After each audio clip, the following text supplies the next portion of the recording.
Alright guys, today we are going to be reacting to the Martyr. I think that's how they call you say Martyr. Martyr. Ukrainian soldiers spill hard truth about German APC. Thank you so much for the subscribe guys. And thank you for everything you guys have done so far to the channel. I'm going to really appreciate you guys. Give it a nice, beautiful, big subscribe. That way you can help the channel grow. Let's jump in. Let's see what's going on. If the MARDER 1A3 overheats, it stalls. If it's even a little low on antifreeze, it stalls again. Breaking down in the middle of a mission? Not exactly ideal, but do the Martyr's strengths make up for the glaring weaknesses of this aging warrior? Let's hear it straight from the front lines. In Kursk Oblast, they worked like a mower, destroying buildings where the Russians were hiding. If it wasn't for such equipment, I don't know if I would have taken the village of Malaya Lokhnya. Here's what that firestorm looks like in action. Ukrainian paratroopers demolish a house full of Russian soldiers using the Marder IFV's cannon in the Kursk region. The result? 5 months later, the Russians still haven't been able to push Ukrainian forces off their own territory. What the hell is that? But before reaching this level of success, MARDER 1A3 crews went through intense training and combat drills at German training grounds. Afterward, they returned to Ukraine to pass on their knowledge to fellow soldiers. What's impressive and what German instructors report, and I've seen it myself several times, is how quickly Ukrainian soldiers adapt to the system, how fast they learn, and how technically skilled they are. It's impossible to overstate. Drop a like on this video if you're also impressed by soldiers' dedication. Do you guys think Ukrainians have learned fast enough to push back against the Russians? Let me know in the comment section below.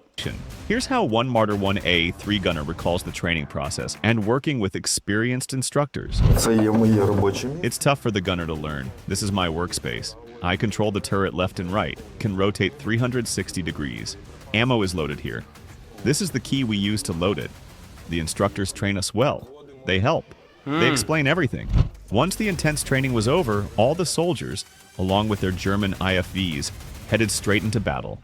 Waiting for them, mines, ATGMs, and Russian FPV drones. Golly, bro. As practice shows, Western equipment and weapons are a top priority for Putin's army. And here's proof from a Ukrainian soldier who was on a mission in a MARDER 1A3. Wow, he's going fast. They throw everything at it. Every time we roll out, we get hit by full salvos of Grad rockets. Sometimes they mistake it for a Bradley, and then all hell breaks loose.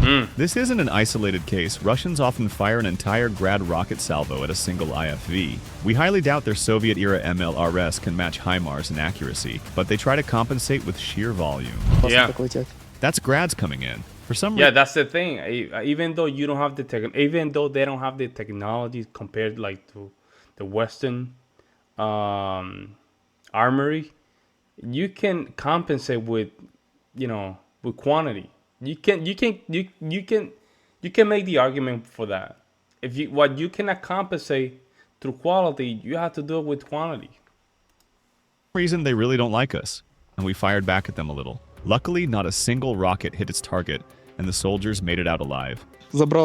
We all got out in one piece, picked up the infantry, and got them to the evacuation point. Since Ukrainians deploy the Martyr with their air assault troops, the ones breaking through Russian defenses, the crews have to push dangerously close to enemy positions. That's a massive risk, as they can hit a mine or take an RPG round at any moment. Here's how one Ukrainian soldier recalls Martyr's role in an assault.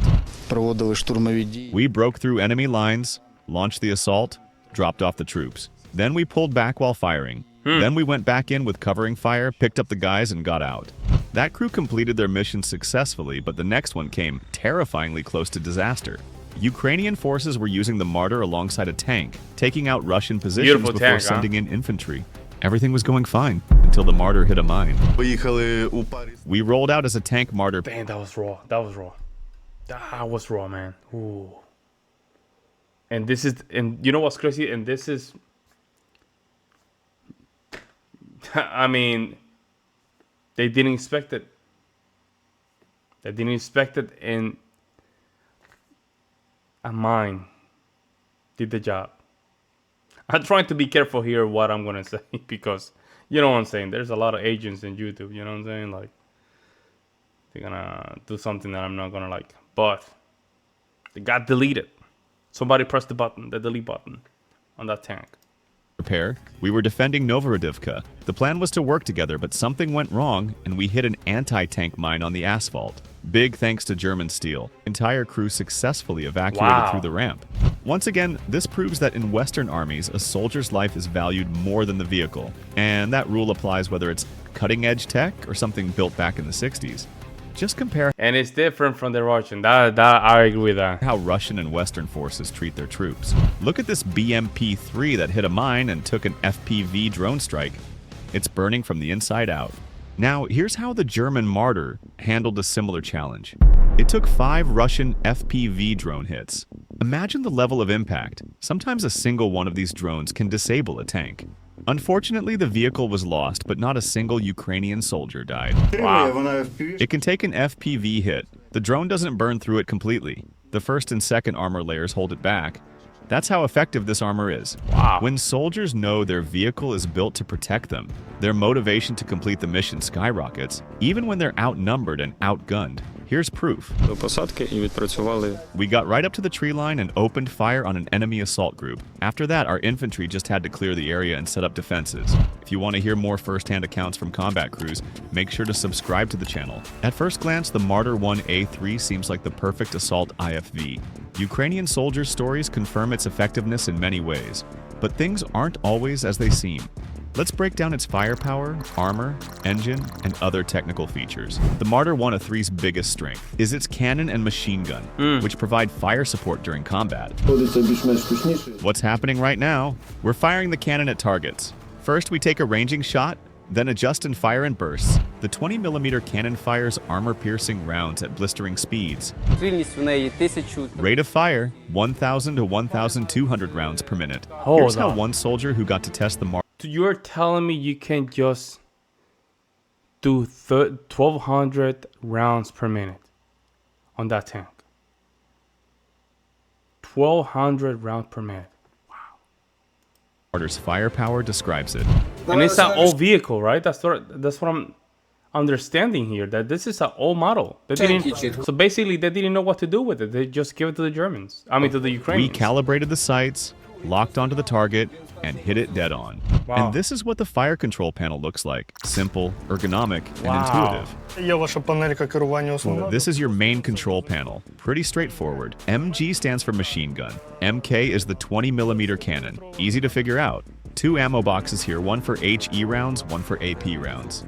The ammo is stored right behind the crew. There's also a safety indicator showing how many rounds are left.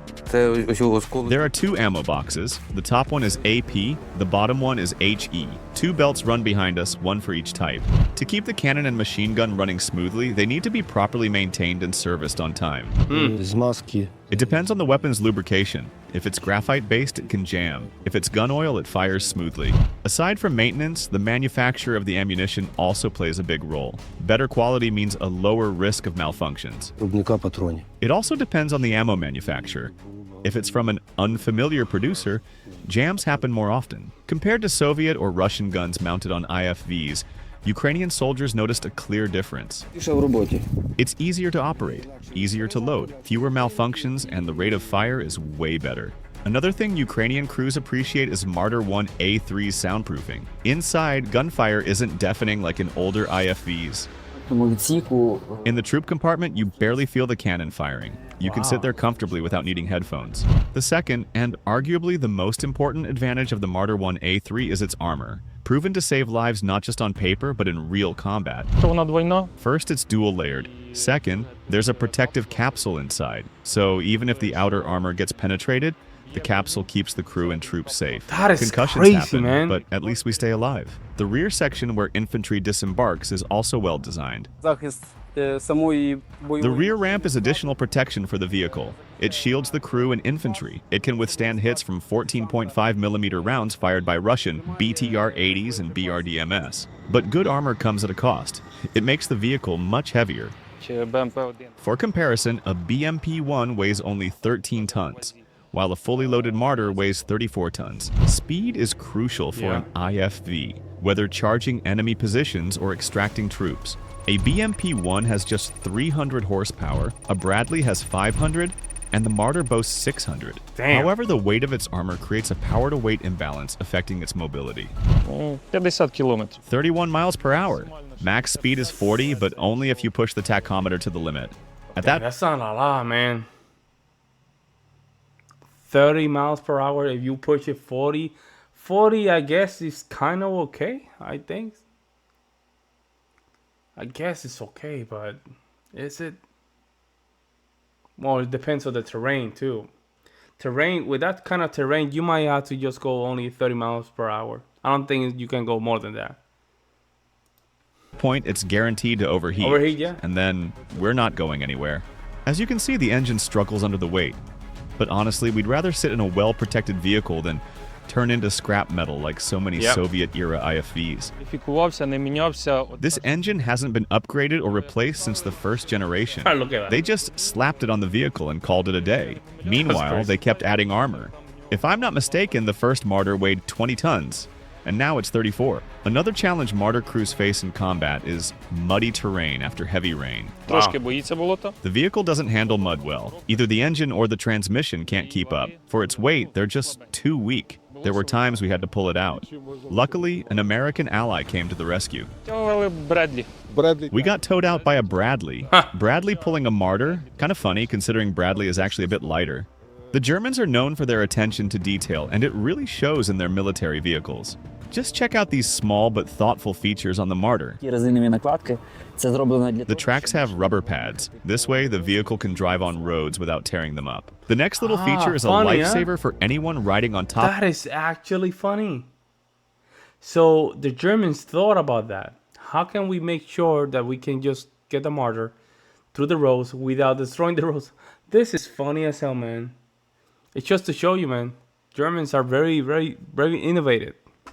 They're very niche specific. Top of the armor. Німці продумали отакі The Germans thought of small conveniences like these anti-slip rectangles. Thanks to them, you don't slide off. Trust me, in winter or fall when everything's covered in mud, it gets insanely slippery. But with these, you feel much more secure. And the third one? A nice touch for the driver. Rear view mirrors for better maneuvering. маленьких людських. You probably didn't even notice, but the mirrors have been here the whole time.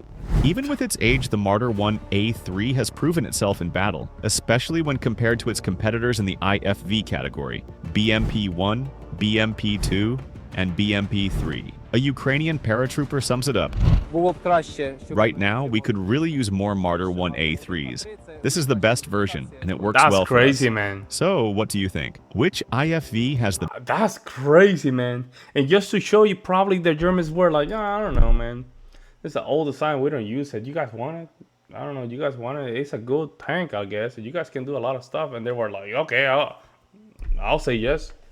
And it has been a very successful tank. Wow, man. Thank you so much for just... This is one of you guys recommended this to me in the last video. And I said, you know what? Let me just react to it for it. Very good. Let me know what you guys think, guys. I would love to hear you guys' opinions. What do you guys think about this design? And is Germany thinking to make any upgrades? It'll be good to know. I'll see you next one.